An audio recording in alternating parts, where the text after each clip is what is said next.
Forest management in Pennsylvania, USA. How managing low-quality wood, also known as low-use wood, for bioenergy can encourage sustainable forest management. A tree's value depends on several factors, including its species, size, form, condition, quality, function, and accessibility, and depends on the management goals for a given forest. The same tree can be valued very differently by each person who looks at it. A large, straight black cherry tree has high value as timber to be cut into logs or made into furniture. But for a landowner more interested in wildlife habitat, the real value of that stem or trunk may be the food it provides to animals. Likewise, if the tree suffers from black knot disease, its value for timber decreases. But to a woodworker interested in making bowls, it brings an opportunity for a unique and beautiful piece of art. B. In the past, Pennsylvania landowners were solely interested in the value of their trees as high-quality timber. The norm was to remove the stems of highest quality and leave behind poorly formed trees that were not as well suited to the site where they grew. This practice, called high grading, has left a legacy of low-use wood in the forests. Some people even call these junk trees, and they are abundant in Pennsylvania. These trees have lower economic value for traditional timber markets, compete for growth with higher value trees, shade out desirable regeneration, and decrease the health of a stand, leaving it more vulnerable to poor weather and disease. Management that specifically targets low-use wood can help landowners manage these forest health issues, and wood energy markets help promote this. C. Wood energy markets can accept less expensive wood material of lower quality than would be suitable for traditional timber markets. Most wood used for energy in Pennsylvania is used to produce heat or electricity through combustion. Many schools and hospitals use wood boiler systems to heat and power their facilities. Many homes are primarily heated with wood, and some coal plants incorporate wood into their coal streams to produce electricity. Wood can also be gasified for electrical generation, and can even be made into liquid fuels like ethanol and gasoline for lorries and cars. All these products are made primarily from low-use wood.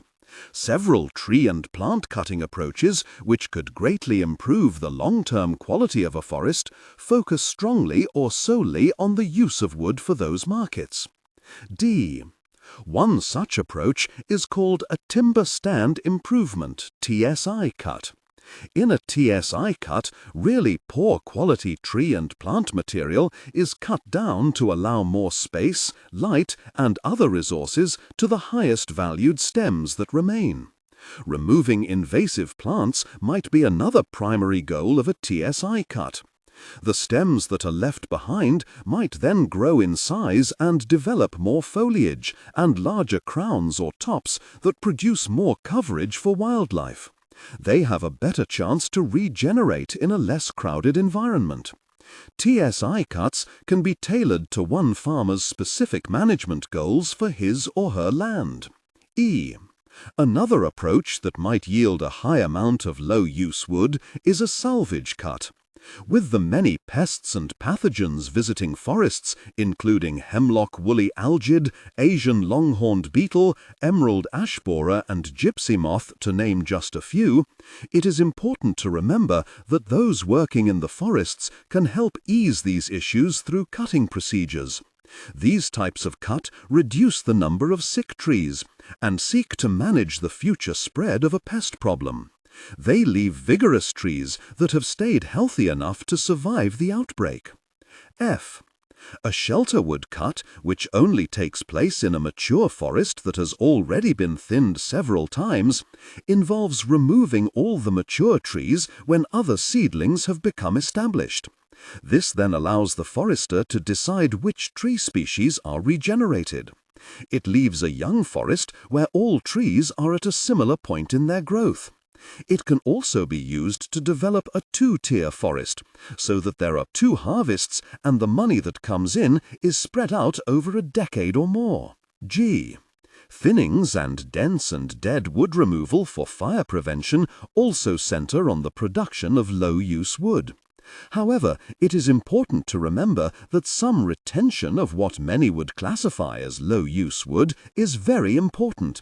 The tops of trees that have been cut down should be left on the site so that their nutrients cycle back into the soil.